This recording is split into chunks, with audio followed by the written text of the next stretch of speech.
एक बड़ी अद्भुत बात है, बहुत सुंदर भाव है कि जैसे इस तीर्थ में जितने देवी देवता बैठे हैं उनके शिखरों पर पताका है और श्री जगन्नाथ स्वामी की पताका तो विश्व वंदनीय है, बहुत महिमा है पताका ध्वज की। लेकिन ये सत्य है कि उसमें हनुमान जी बैठे। कौन बैठे हैं पताका में? हनुमान जी बैठे, क्योंकि बिना हनुमान जी के पताका फहरा नहीं सकती। तो पताका को फहराने वाले तो हनुमान जी हैं। चाहे जगन्नाथ स्वामी का यश पताका हो, चाहे काशी विश्वनाथ का यश पताका हो, चाहे कामदा नाथ का यश पताका हो, चाहे बद्रीनाथ का यश पताका हो, चाहे रामेश्वर रामनाथ का यश पताका हो, चाहे द्वारिका नाथ का यश पताका हो, लेकिन यश पताका फहराने वाले कौन हैं? हनुमान जी।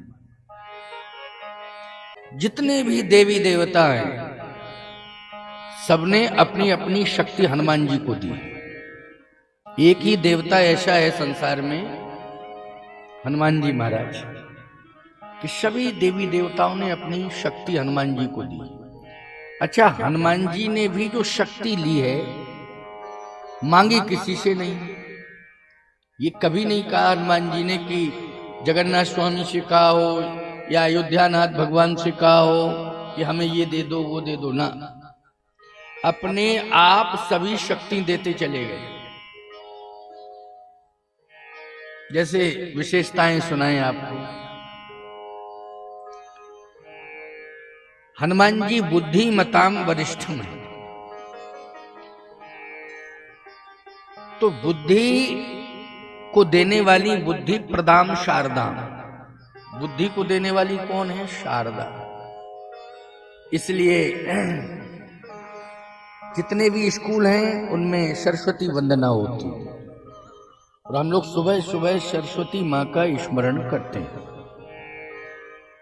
तो इसका मतलब है कि बुद्धि सरस्वती जी ने दी है हनुमान जी को। हनुमान जी ने मांगा नहीं था, लेकिन सरस्वती माँ ने बुद्धि दे दी। कहा लो ये खजाना मैं तुम्हें दे रही हूं, तुम्हारे पास सबसे ज्यादा बुद्धि रहेगी और जिसे भी देना चाहो उसे देते रहना। जैसे बेटा सक्षम हो तो माँ अपना खजाना दे देती है, ले संभाल, अब तुझे जो करना हो सो कर, मैंने तो तुझे दे दिया है। ऐसे ही बुद्धि का खजाना शारदा अम्बा के पास है, सरस्वती मैया के पास। इतनी प्रसन्न हो गई कि उन्होंने वो दे दिया खजाना, लो संभालो। तो हनुमान जी बुद्धिमताम वरिष्ठम हो गए। हनुमान जी मंगल मूर्त मारुति नंदन है, लेकिन जब भी कोई शुभ कार्य होता है, कोई भी अनुष्ठान होता है, उसमें गणेश जी का सबसे पहले ध्यान किया जाता है और ये कहा जाता है मंगल मूर्तये नमः। गणेश जी के लिए क्या कहा गया है? मंगल मूर्तये नमः। मंगल की मूर्ति है। लेकिन आप सब सुने होंगे और सभी लोग जानते हैं कि गणेश जी को मंगल मूर्ति कहा है, लेकिन मंगल मूर्ति हनुमान जी को भी कहा है। प्रमाण क्या है? प्रमाण है मंगल मूर्ति मारुति नंदन। मंगल मूर्ति मारुति नंदन। मंगल मूर्ति मारुति नंदन। मंगल मूर्ति मारुति नंदन। सकल अमंगल मूल निकंदन। सकल अमंगल मूल निकंदन। सकल अमंगल मूल निकंदन। सकल अमंगल मूल निकंदन।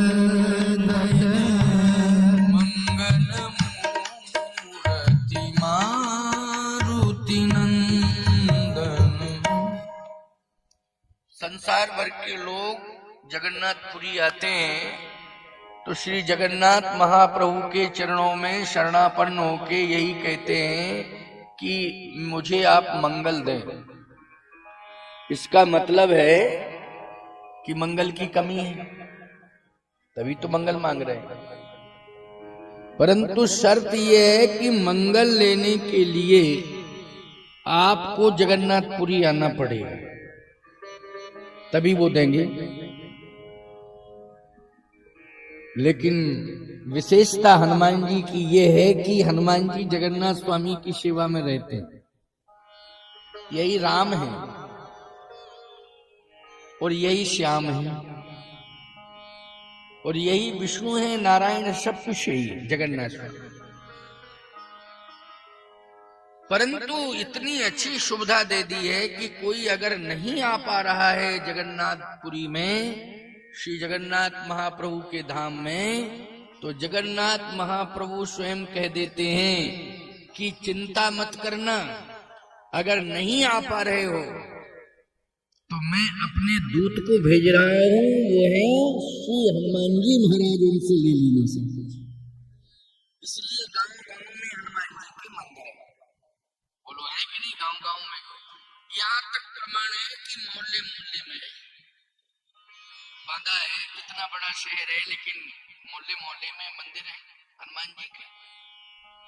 क्यों है? इसलिए कि यदि धामों तक नहीं पहुंच पा रहे हो तो धामों की शक्ति हनुमान जी के पास है, वहां जाओ।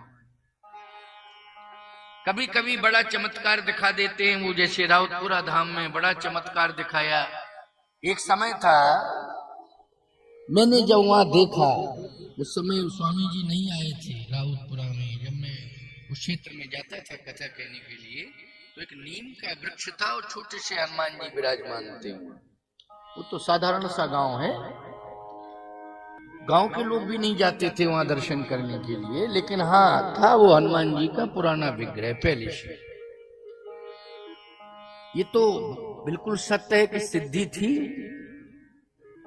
कि नहीं? परंतु हनुमान जी के पास सिद्धि थी, अब वो सिद्धि में प्रसिद्धि कौन लाए खोजना था। तो कोई अधिकारी मिले तब सिद्धि में प्रसिद्धि आवे, नहीं तो सिद्धि तो है परंतु प्रसिद्धि लाने वाला कौन है? तो जैसे जगन्नाथ महाप्रभु ने आपको बुलाया यहाँ, वैसे ही राउतपुरा धाम में हनुमान जी ने राउतपुरा सरकार को बुलाया कि तुम ही हमारी प्रसिद्धि पूरे संसार में करोगे। आज प्रसिद्धि हो गई। तो कहने का मतलब यह है कि हनुमान जी अपना पात्र चुनते हैं, और हनुमान जी जैसे दिव्य पात्र को जगदीश स्वामी जगन्नाथ स्वामी प्रभु श्री राम अयोध्यानाथ भगवान श्री कामदानाथ भगवान चुनते हैं, हनुमान जी जैसे पात्र। इसलिए गणेश जी ने अपना मंगल दे दिया, लो मंगल गांव गांव में बांटो, कि जगन्नाथ स्वामी कौन है? बोले जग कारण तारण भव भंजन धरणी भार। जगत के जन्म के कारण है ये, इसलिए इनका नाम है जगन्नाथ जगदीश। तारण भव भंजन धरणी भार, पूरी पृथ्वी का भार हटाने वाले, पूरी पृथ्वी का भार हटाने वाले हैं ये जगन्नाथ स्वामी। यही अयोध्यानाथ है, क्योंकि इन्होंने ही समय समय पर अपने रूप लिए हैं, इन्होंने ही लिए। सतयुग में उग्रम वीरम महाविष्णुम ज्वलंतम सर्वतोमुखम, भक्त प्रहलाद के कारण नरसिंह बन करके आना पड़ा। क्या बन के आना पड़ा? नरसिंह। अच्छा एक बात बताओ, भाव क्या है नरसिंह भगवान का? भक्तों की रक्षा हो और पृथ्वी पर जो राक्षसों का अनाचार अत्याचार है उसे मैं नष्ट करूं, यही नरसिंह भगवान का उद्देश्य है। लेकिन हैं कौन वो नरसिंह भगवान? उग्रम वीरम, उग्र रूप धारण करके आए हैं, जिसको कहते हैं आवेशावतार। आवेशावतार है, लेकिन है महाविष्णु, महाविष्णु, और यही महाविष्णु विराजमान है यहाँ जगन्नाथ स्वामी के रूप में। वही महाविष्णु विराजमान है अयोध्या में, अयोध्यानाथ श्री राम के रूप में। वही महाविष्णु विराजमान है कामतानाथ के रूप में। वही महाविष्णु विराजमान है बद्रीनाथ के रूप में। महाविष्णु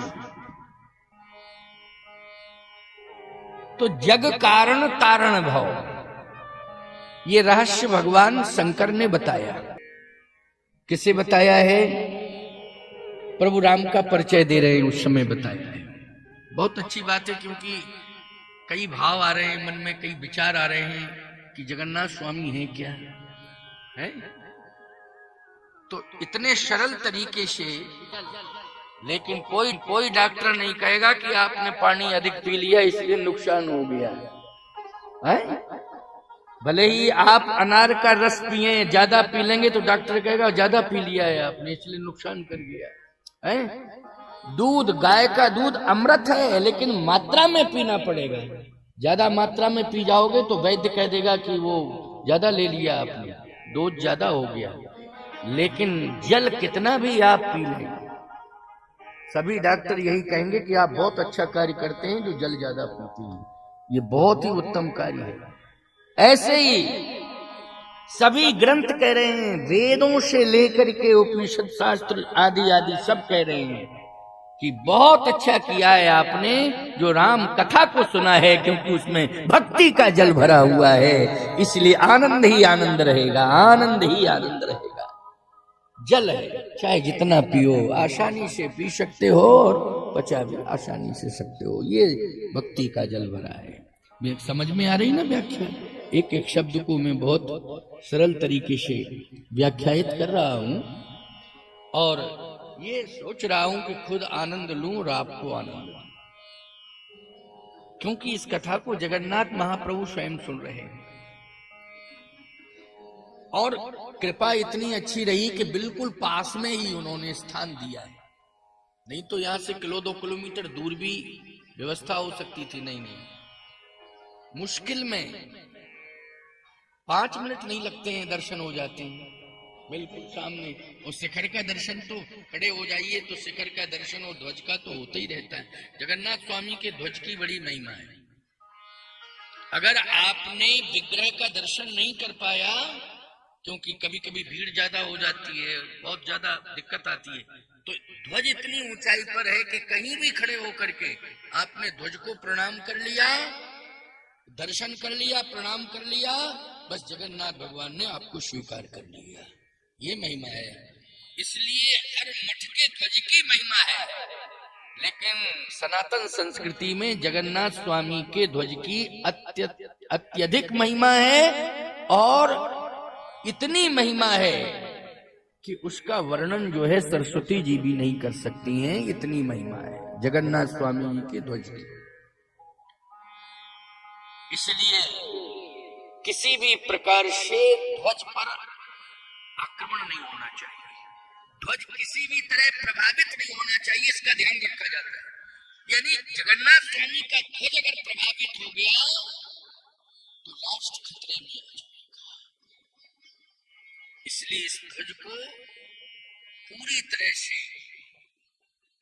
दर्शन के साथ जोड़ा जाता है और पुजारियों का दायित्व रहता है कि किसी भी प्रकार की कोई त्रुटि ना होने पावे, क्योंकि राष्ट्र का सम्मान इस ध्वज के साथ जुड़ा हुआ है। जगन्नाथ स्वामी के ध्वज के साथ पूरे राष्ट्र का सम्मान जुड़ा है। और यदि कोई अन्यथा ना ले तो ये जगन्नाथ हैं, जगत के नाथ हैं, पूरे दुनिया का सम्मान जुड़ा हुआ है, केवल भारत का ही नहीं, पूरी दुनिया का सम्मान। क्योंकि जग कारण तारण भव,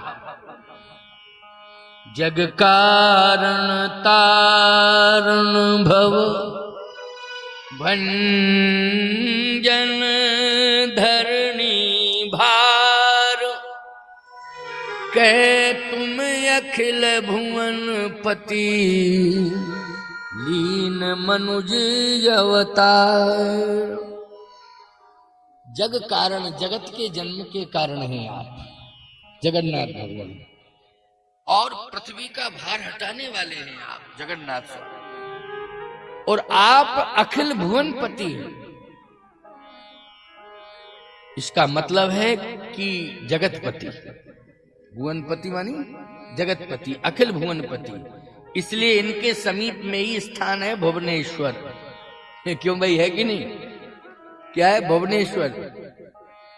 पूरे भारत में भुवनेश्वर यही है। और जगन्नाथ स्वामी के पास भुवनेश्वर, अखिल भुवनपति। भुवनेश्वर का मतलब क्या है? अखिल भुवनपति। तो देखिए, राजधानी है ये। भुवनेश्वर में क्या है? राजधानी। उड़ीसा की राजधानी है ना? हाँ, भुवनेश्वर ही तो है। तो मेरा ख्याल गलत तो नहीं है? भुवनेश्वर। जगन्नाथ स्वामी ही मालिक हैं, कोई और मालिक नहीं है। भले ही प्रतिनिधि बहुत हैं, नेतृत्व दे रहे हैं, लेकिन मालिक जगन्नाथ स्वामी है। और राजधानी दूर नहीं है, समीप में ही है। भुवनेश्वर का अर्थ यही होता है कि अखिल भुवनपति। इसलिए अखिल भुवनपति है। लेकिन लीन मनुज अवतार इस धरती पर आए हैं, दर्शन दे रहे हैं भक्तों के कारण। ये रामचरितमानस का दोहा है और इस दोहे में ब्रह्म की महिमा का वर्णन हुआ है। लेकिन भक्ति का जल इसमें भरा हुआ है। इसलिए भगवान शंकर ने अपने हृदय में, क्योंकि शरीर के अंदर जल हमेशा रहना चाहिए। क्या रहना चाहिए? जल हमेशा रहना चाहिए शरीर के अंदर। भगवान शंकर एक ऐसे हैं कि रामचरितमानस रूपी भक्ति का जल उनके शरीर के अंदर सदा रहता है। लेकिन जब कृपा करते हैं तो वाणी के माध्यम से उस जल को आप तक पहुंचाते हैं, तो वो जल अमृत हो जाता है। क्या हो जाता है? अमृत। इसलिए उसका नाम है राम कथामृत। राम कथामृत। पेयम पेयम श्रवण पुटके राम नामाभिरामम। बोले पियो पियो, क्या राम नामामृत पियो? तो राम नामामृत ही रामचरित है। भक्त प्रहलाद ने इसी अमृत को पिया था। इसलिए भक्ति की दुनिया में भगति श्रोमणि भय प्रहलाद। पूरी भक्ति की दुनिया में प्रहलाद जी क्या हो गए? भगत श्रोमणि भय प्रहलाद। क्यों? उन्होंने राम नामामृत पिया है, राम कथामृत पिया है। उनके लिए ही नृसिंह भगवान को आना पड़ा, महाविष्णु को आना पड़ा। एक बात आपको बताएं, जगन्नाथ स्वामी का भी प्रमाण है। यहां जगन्नाथ स्वामी ने कर्माबाई के हाथ से खिचड़ी खाई थी। कर्माबाई के हाथ से खिचड़ी। गरीब थी, निर्धन थी, कोई नहीं जानता था कौन कर्माबाई है, क्या है।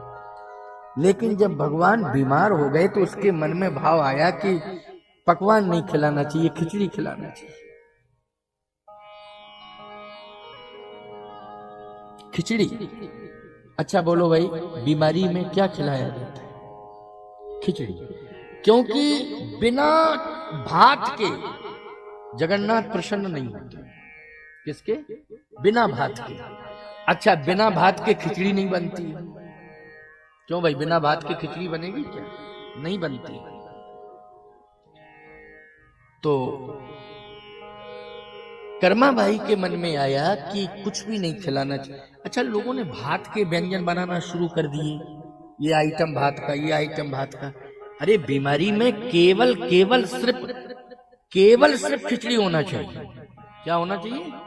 खिचड़ी। ये नहीं कि चावल के व्यंजन तमाम बना दो, नहीं, केवल पोंगल होता है, वो खिचड़ी होती है। और वो बीमार क्या हुए? वो तो लीला कर रहे थे अपनी। जगन्नाथ स्वामी क्या कर रहे थे? अपनी लीला कर रहे थे। वो बीमार कहाँ होते हैं? भगवान कहीं बीमार होते हैं, लेकिन लीला करने लगते हैं। और लीला में उन्हें स्वीकार करना था कर्माबाई को इसी पुरी में। उसके मन में ही आया कि खिचड़ी खिलाना चाहिए। लेकिन फिर सोच रही है कि मैं लेके जाऊंगी तो पुजारी क्या वहां तक पहुंचाएंगे? नहीं पहुंचाएगी। ये कौन मेरी खिचड़ी को ले जाएगा वहां तो हजारों हैं, मेरी खिचड़ी को कौन ले जाएगा, तो क्या फायदा। लेकिन फिर भी उसके मन में भाव था, तो उसने खिचड़ी बनाई कर्माबाई ने, और जब खिचड़ी बनाई प्यारे तो उसे जगन्नाथ मंदिर में नहीं आना पड़ा। जगन्नाथ स्वामी उसके घर में खिचड़ी खाने के लिए पहुंच गए और गोद में बैठे हैं और कर्माबाई ने खिचड़ी खिलाई। बोले किसकी बात है, जल्दी बोलो। भाव की बात है। भगवान भाव देखते हैं कि भाव क्या है। भाव था कि नहीं, बीमारी में तो केवल खिचड़ी खिलाना चाहिए, इसके अलावा और कुछ नहीं, ये भाव था। तो कर्माबाई प्रसिद्ध हो गई, मीराबाई प्रसिद्ध हो गई, धनाबाई प्रसिद्ध हो गई। ये हमारी धार्मिक दुनिया में ये बहुत प्रसिद्धि प्राप्त हुई, क्योंकि इनके भाव ने इनको ऊंचाई तक पहुंचा दिया ना। कर्माबाई, मीराबाई, धनाबाई, ये सभी जो है भक्ति की दुनिया में बहुत ऊंचाई तक पहुंची। यानी जो सम्मान राधा जी को मिला है वही सम्मान मीराबाई को मिला है। मिला है कि नहीं मिला है? जो सम्मान यशोदा माई को मिला है वही सम्मान कर्माबाई को मिला है, वही सम्मान कर्माबाई को मिला है। क्योंकि देवकी मैया अपने हाथ से कुछ भी नहीं खिला पाई, यशोदा मैया ने ही खिलाया। प्रकट तो कर लिया, भगवान सामने प्रकट हो गए, लेकिन देवकी मैया कुछ नहीं खिला पाई। लेकिन खिलाया किसने? यशोदा मैया। तो द्वापर में जो यशोदा मैया को भगवान ने सम्मान दिया, कलयुग में वही कर्मा मैया जगन्नाथ मन करके सम्मान। बोलिए जगन्नाथ भगवान की जय।